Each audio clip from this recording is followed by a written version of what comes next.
အိမ်အောင်ရေးနဲ့ပတ်သက်ပြီးတော့မှတချို့တွေကမမရေးဒီလိုပဲဘလို့ဖြစ်တယ်ဘညာဖြစ်တယ်ဟာဖောက်ပြန်တဲ့မျိုးစုံပေါ့နော်ကျမမေးလိုက်ရင်သားသမီးရှိလားပဲကျမတခွန်မေးတယ်မေးတော့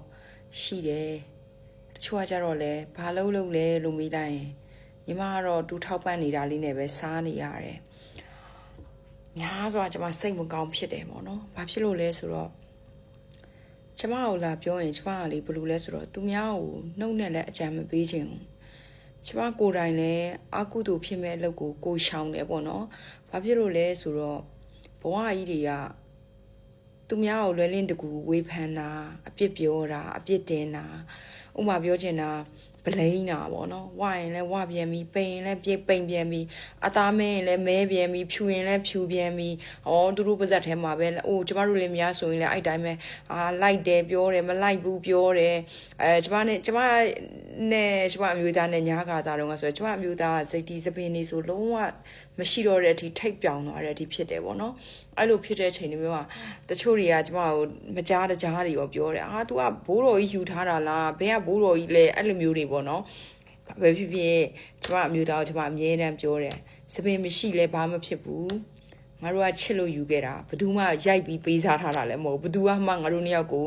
အသိမီဘယ်လိုရမလဲမယူရင်မရဘူးဆိုပြီးလောင်ပိတ်ပြီးယူခိုင်းတာငါတို့နှစ်ယောက်ဟာနေငါတို့နှစ်ယောက်ကြိုက်လို့ယူထားတာစိုးသည့်ကောင်းနေဖြစ်စေငါတို့နှစ်ယောက်ယူခဲ့ပြီးအဲ့တော့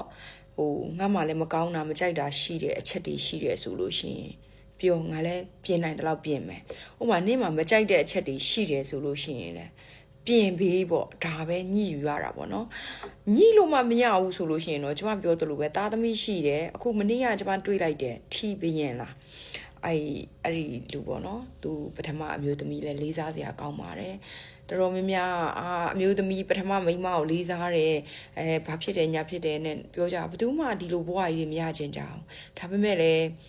ဘလို့အကြောင်းတွေဘလို့အကျိုးတွေရှိနေကြလဲမှကျမတို့မှမသိတာဘူးเนาะအဲ့တော့ပြောချင်တာနောက်ထပ် post တစ်ခုလည်းတွေ့လိုက်ပါတယ်လင်ပို့ပွဲလားကျမကိုညီမလေးတယောက်လာပို့တာမရက်ကြီးရှိ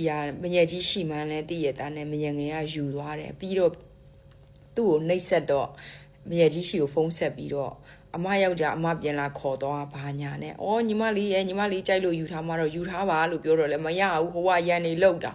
ပြောချင်တာအဲ့ဒါတကယ်တမ်းပြောရင်အသက်တွေကျမတို့တွေကတနေ့တခြားငယ်သွားမှာမဟုတ်ကြီးလာမှာအမျိုးသားတွေရောပေါ့နော်ကိုကြီးလာမဲ့အချိန်မှာတန်ဖိုးရှိစွာကြီးရမယ်လူတွေလေးစားအောင်ကြီးထွားရမယ်ပေါ့နော်ကြီးလာရမယ်အသက်ကြီးလာရမယ်အိုမင်းလာရမယ်မလေးမစားဖြစ်အောင်မနေထိုင်